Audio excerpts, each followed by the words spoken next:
Hello बच्चों, चलिए प्रश्न को देखते हैं। प्रश्न है, निम्नलिखित में से रेखांकित परमाणु की ऑक्सीकरण संख्या लिखिए। तो बच्चों हमें यहाँ पर HCO3 नेगेटिव यानी बाइकार्बोनेट आयन की ऑक्सीकरण संख्या, यहाँ पर इसमें कार्बन की ऑक्सीकरण संख्या ज्ञात करनी है। तो चलिए बच्चों इस प्रश्न की मुख्य अवधारणा की बात करें। बच्चों यहाँ पर दिया है हमें HCO3 नेगेटिव और इसमें बच्चों हमें कार्बन की ऑक्सीकरण संख्या निकालनी है। तो ये क्या है बच्चों? Bicarbonate ion, bicarbonate ion. तो बच्चों यहाँ पर बाइकार्बोनेट आयन की बात करें तो किसी भी यौगिक में उसकी ऑक्सीकरण संख्या निकालनी है अगर किसी की, तो यौगिक में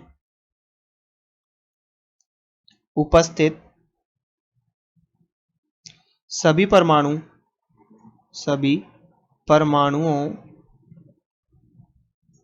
की ऑक्सीकरण संख्याओं का योग, ऑक्सीकरण संख्याओं का योग यौगिक के आवेश के बराबर होता है बच्चों।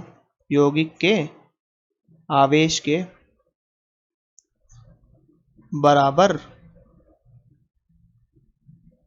होता है। तो बच्चों यहाँ पर हमें यौगिक क्या दिया है? HCO3 नेगेटिव और कार्बन की बच्चों हमें यहाँ पर ऑक्सीकरण संख्या ज्ञात करनी है। तो मान लीजिए बच्चों हमने कार्बन की ऑक्सीकरण संख्या मानी x और हाइड्रोजन की कितनी होती है बच्चों? +1 और ऑक्सीजन की कितनी होती है? -2। तो यहाँ पर अगर हम इस सूत्र में मान रखें तो x तो +1 तो 1 + x प्लस ऑक्सीजन की संख्या कितनी बच्चों? 3 और इसकी एक ऑक्सीजन की ऑक्सीकरण संख्या -2 बराबर यौगिक पे आवेश कितना है बच्चों? -1 तो -1।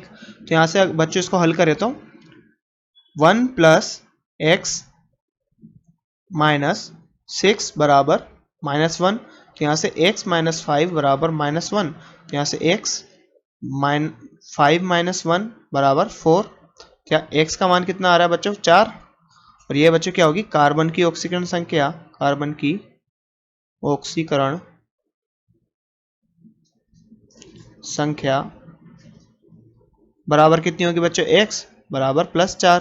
तो बच्चों हमसे यहाँ पर रेखांकित परमाणु की ऑक्सीकरण संख्या पूछी थी, जिसमें बच्चों हमने कार्बन की ऑक्सीकरण संख्या की बात करें तो यहाँ पर कितनी होगी? +4 और ये बच्चों यहाँ पर उत्तर होगा हमारा। तो बच्चों आशा करते हैं आपको प्रश्न समझ में आया होगा। धन्यवाद।